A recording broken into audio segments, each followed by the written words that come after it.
আমার মনে হচ্ছে একটা গুরুত্বপূর্ণ বিষয় নিয়ে আপনাদের সাথে আলোচনা করা খুবই জরুরি।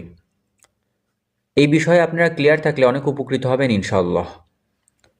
শীতকালে আমাদের সাইট্রাস জাতীয় গাছগুলো যখন ডরমেন্সিতে থাকে, তখন এই জাতীয় গাছগুলোর খাদ্যের চাহিদা একেবারেই কম থাকে এবং পানির চাহিদাও গরমকালের তুলনায় কম থাকে। তার মানে এই না এই সময় এই গাছগুলোকে আমাদের অনেক বেশি স্টেজে রাখতে হবে। অনেকেই বলে এই সময় গাছকে অতিরিক্ত স্টেজে রাখতে হবে।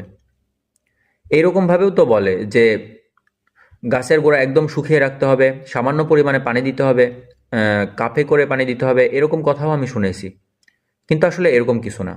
আমরা যদি গাছকে অতিরিক্ত স্টেজে রাখি, তাহলে গাছে অনেক ভরপুর ফুলও যদি আসে, সেই ফুলগুলো থেকে ফলে কনভার্ট হওয়ার সম্ভাবনা খুবই কম।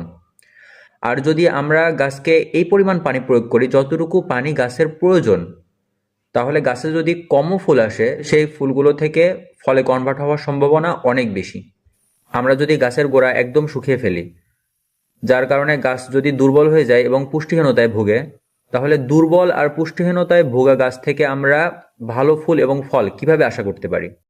এখন প্রশ্ন হলো, আমরা গাছে কতটুকু পানি প্রয়োগ করব এবং কতদিন পর পর প্রয়োগ করব। এটা আসলে ডিপেন্ড করে গাছ এবং পাত্র।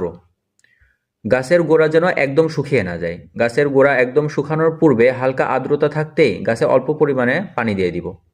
এইভাবে আমরা পানি দিতে থাকব। এক কথায় যেন গাছের গোড়া সবসময় হালকা আর্দ্রতা ধরে রাখে।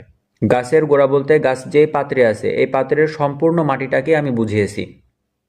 এই পাত্রের উপরের দিকের মাটি যখন প্রায় শুকিয়ে যাবে, হালকা আর্দ্রতা থাকবে, সেই সময়ই আমি পানি দিয়ে দিই। আর এই সময় আমি আমার গাছকে একদমই নাইট্রোজেনযুক্ত খাবার দিই না।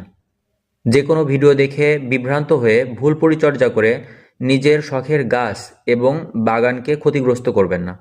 সঠিক পরিচর্যা করুন, প্রকৃতিকে ভালোবাসুন। আমার ভিডিওটি যদি ভালো লাগে তাহলে সাবস্ক্রাইব করে দেন, যেন এই চ্যানেলের ভিডিওগুলো আপনার কাছে পৌঁছে যায়। ধন্যবাদ।